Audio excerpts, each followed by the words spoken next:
Double engine सरकार कर रही है युवाओं के सपने साकार। पारदर्शिता और प्रोत्साहन से तरक्की के अवसर मिल रहे अपार। बिना खर्ची बिना पर्ची मिली 1,80,000 से अधिक युवाओं को सरकारी नौकरी। और तो और अग्निवीरों को भी सरकारी विभागों में मिल रहा आरक्षण और वरीयता। साथियों, हमने केवल सरकारी नौकरी ही नहीं बल्कि रोजगार सुरक्षा पर भी काम किया है। हमने कानून बनाकर हरियाणा कौशल रोजगार निगम के तहत कार्यरत युवाओं के भविष्य को भी सुरक्षित किया है। सीएम साहब का हम बहुत बहुत ही धन्यवाद करना चाहते हैं, जो उन्होंने अपना वादा पूरा किया और बिना खर्चे बिना पर्चे हमको रोजगार दिया। भाई वाह, अब तो हरियाणा वाकई में बदल गया है। ये है नया हरियाणा। जो कुछ कांग्रेस ने किया, ये सिर्फ एक राजनीति नहीं, इसे सिर्फ नकारात्मक राजनीति कह के छोड़ा नहीं जा सकता। ये राष्ट्र के साथ हो रहे द्रोह के समकक्ष है, क्योंकि इस समय पूरा देश इस विषय को लेकर उद्वेलित भी है और आक्रोशित भी है।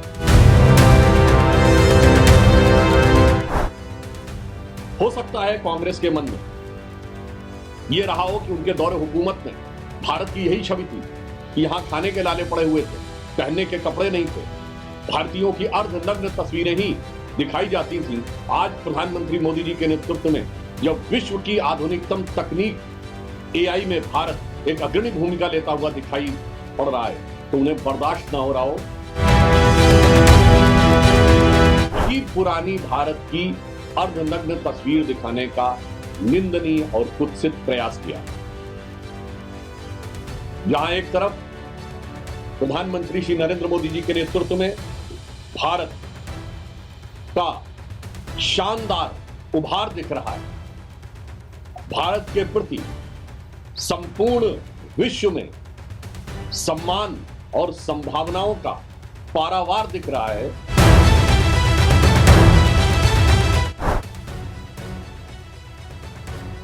अभी तक राहुल गांधी जी विदेश में जाकर भारत के बारे में अपमानजनक, आपत्तिजनक और निंदनीय बयान देते थे।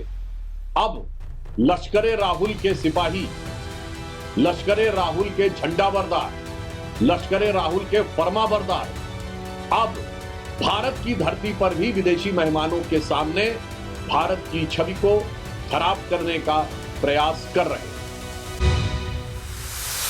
विश्व एआई शिखर सम्मेलन में जहां एक तरफ भारत की प्रतिभा और बुद्धिमत्ता का शानदार प्रदर्शन देखने को मिला, तो दूसरी तरफ कांग्रेस की निम्नता और नग्नता का एक शर्मनाक प्रदर्शन देखने को मिला।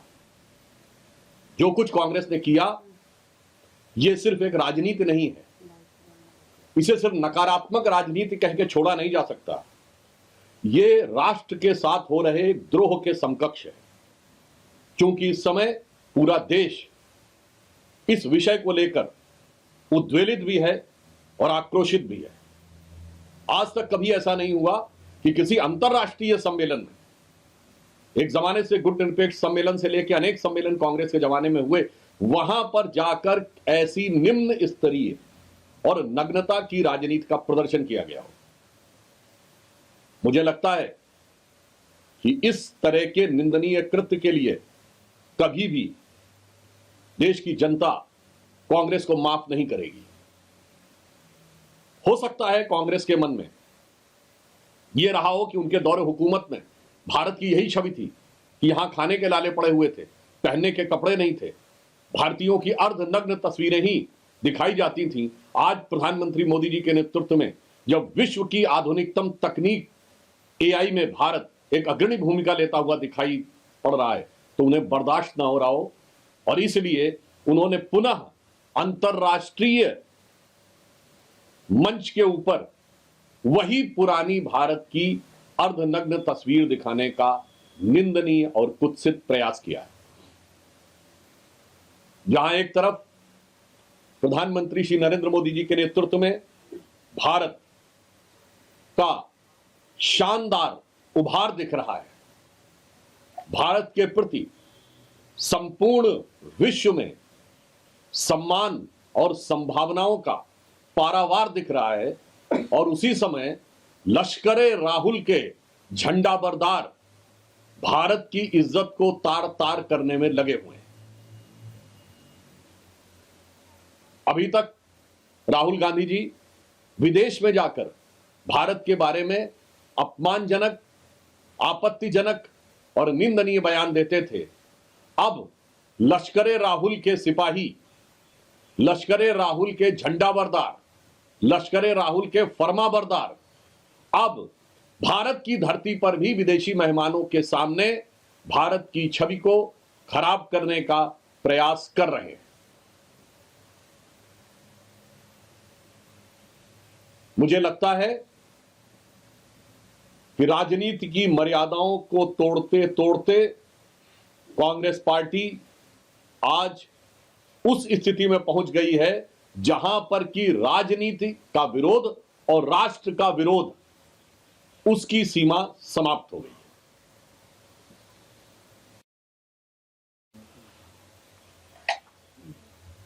India has just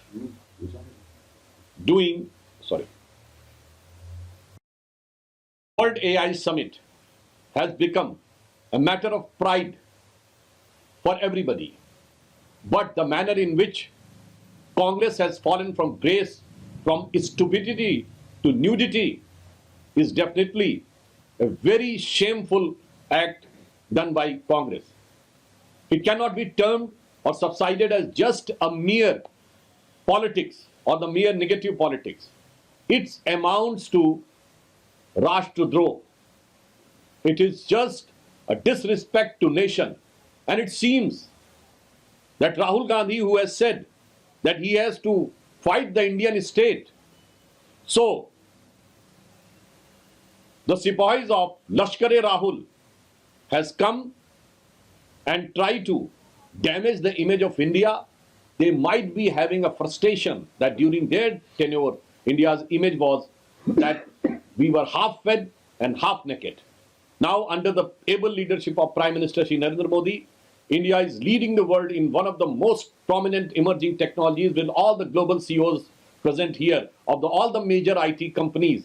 Definitely, it was a glorious moment, one of the very significant glorious moment in the contemporary history in which they might have having a frustration. So in order to recall their own time, they tried to put forth the image of half-naked Indians.